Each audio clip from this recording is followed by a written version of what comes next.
Let's hit it.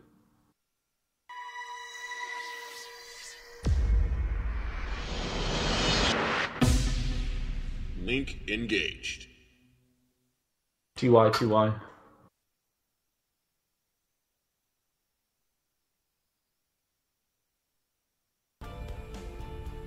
Okay, so we are here on game number 3. We're tied up 1 apiece, and looks like Adelscott has decided to take it to Scrap Station, spawning in the 12 o'clock as the Festive Orange Protoss, as Day9 likes to call him.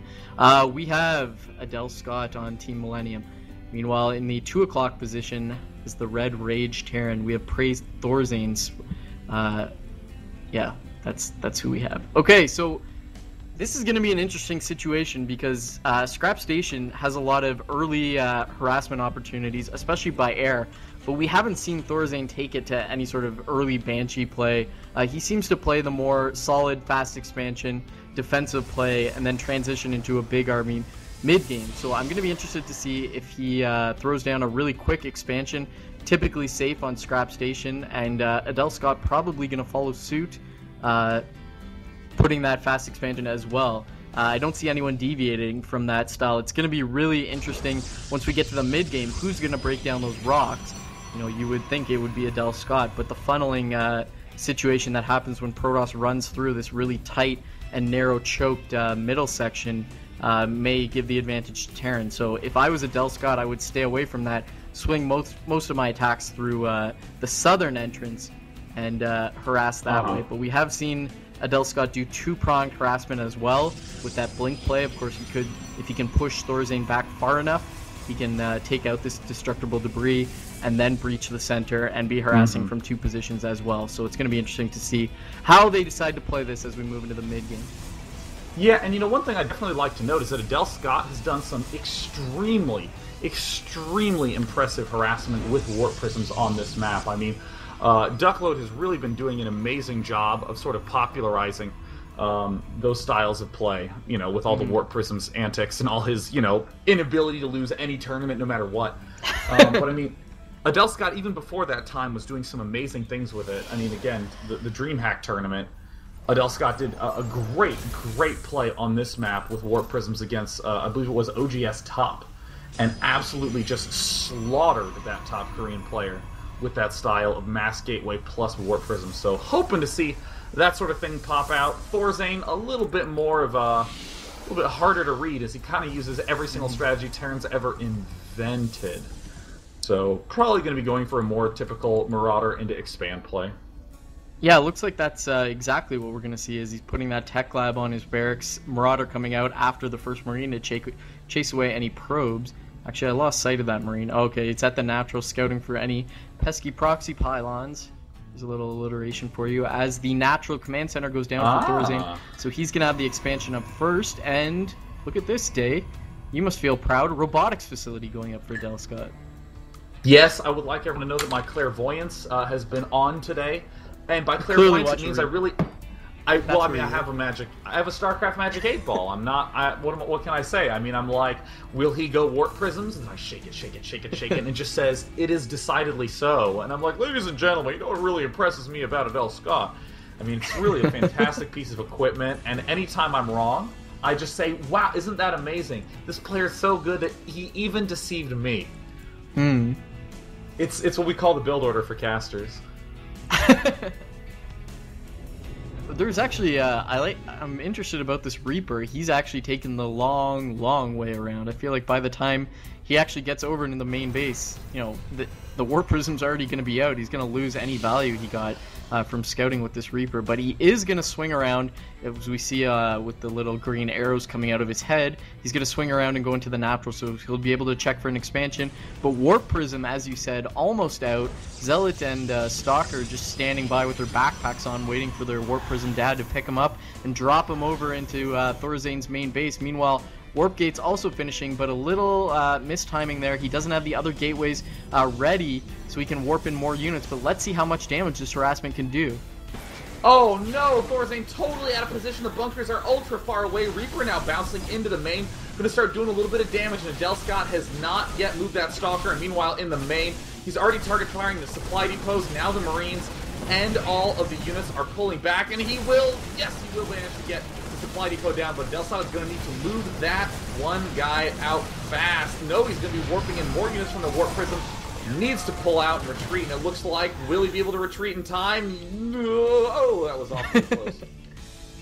Wow, and you know, actually, in the main base of Adelscott, that Reaper did a little tour on a move command. Had he just sat behind the probes, I'm sure he would have killed many, many probes, but he actually ended his tour right getting shot in the face by a stalker. So, expansion going up for Adelscott. The harassment is completed, and I'll just throw out the supplies there. 38 for ThorZaIN, and actually 47 for Adelscott. So this guy, there's some sort of cheater.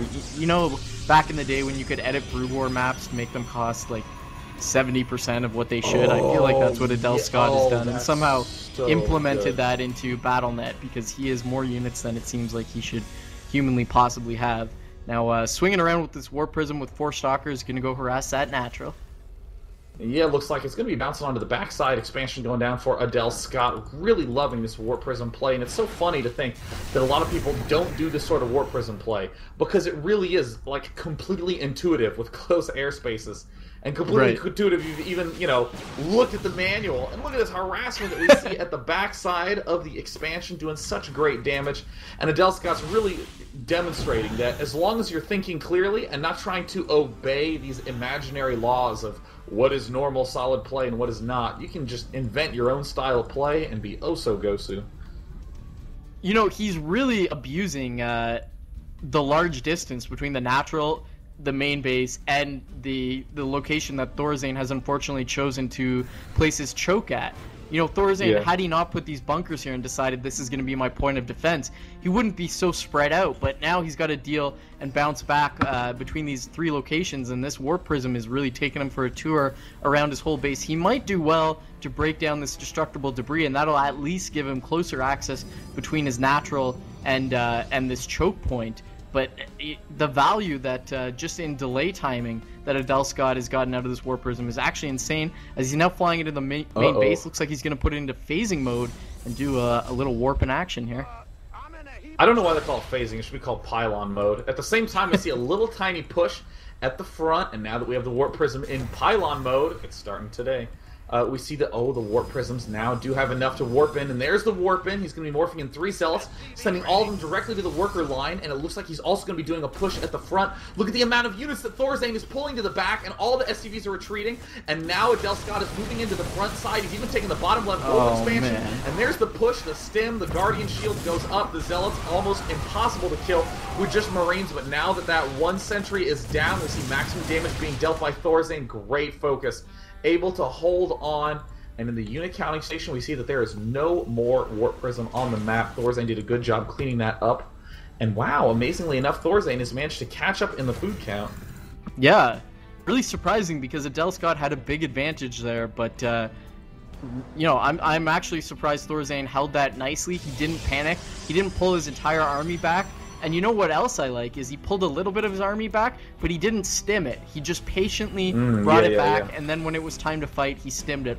A lot of bad players would have stimmed it. They want the advantage of the speed from the stim and taken unnecessary damage, but he just ran his SCVs, dealt with it nicely. Meanwhile, something that we should have pointed out a while ago, the gold expansion up for Adelscott and now fully saturated. So I don't know, let's throw up ThorZaIN's vision. No, he doesn't have vision of it, so he's not aware of it. And if he delays his push timing too much, then ThorZaIN is going to go into crazy gateway master mode, and that's not a mode you want to be fighting as Terran. Absolutely, that is the scariest of modes that Terran has equipped. One thing I will note, it's very hard to tell who is ahead and who is behind, because even though the food counts look similar, that gold expansion is invaluable and so difficult to establish, and Adelscott did a great job setting that up, and in the meantime it looks like a drop from ThorZaIN, moving into the backside, starting to unload, but there's already a decent amount of units for our Protoss player in the back, but ThorZaIN already has a good setup, and it looks like they are weakened, so he needs to be very, very careful when trying to retreat. But there's the warp into the Zealots right at the front. He's trying to scoot more of the Zealots in there, but it's hard to squeeze them in. There's the stim pullback, and the Stalkers glitch at the last second.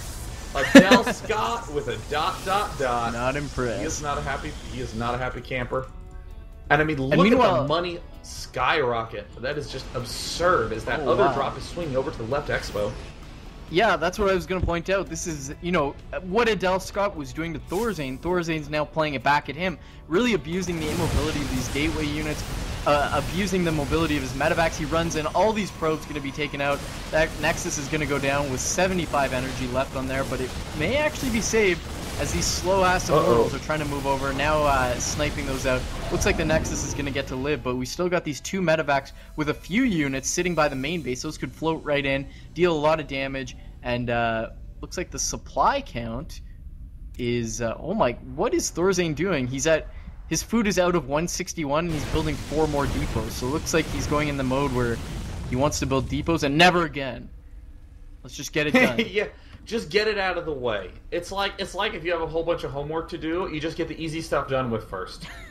You know what I mean? Why think when you can just make certain that you can build whatever? We do see Adelscott maxing up on gateways. Wow, 8 warp, 9, 10 warp gates. Am I counting that correctly? I am. Wow, 10. That's a lot. And there's the expansion command center going to get denied hard. As we glance at the mini-map, we see all those nasty little medevacs have pulled back home, so nothing too threatening at this point. But here comes the huge push right now from ThorZaIN. Oh, Adelscott caught out of position. He's going to try to do the full-out retreat. Might want to turn around as he's losing 1 immortal. Immortal 2 going down. Will he lose 3 immortals for nothing? Oh my God. Oh, Adelscott trying to retreat, but just in such an awkward position to try to do so. Yeah, and he's got a really awkward amount of resources too. He never took these natural expansion simulators back, so he's sitting at like 1,800 minerals, but no gas. And here comes a big attack, stimming in. No micro necessary for ThorZaIN. Now he decides to start controlling his units. Moves in, gonna snipe the Colossus. Zealots all gonna go down. And that is going to be it for Adelscott. He's going to have to take it to game number 4, it looks like, as he's got this next Colossus out. That's going to get taken out almost instantly in 2 shots. Zealots being warped in because they don't cost gas, and Adelscott doesn't have it. Zealots going to get taken out. Medevacs looks like they're almost drained, but these are doing so much damage, these +1 Marine and Marauders. And I think that's going to be it, day 9. What a painful way to go out. Oh, reminiscent of ThorZaIN versus Cloud. What is all that money doing for Adelscott? He was playing brilliantly and just lost a little bit of focus. He's trying to warp in as many units as he can to hold on, maybe, but his production rate is just not high enough, and there is the good game. Ah, Adelscott. Oh, it hurts so much to see. I mean, chill.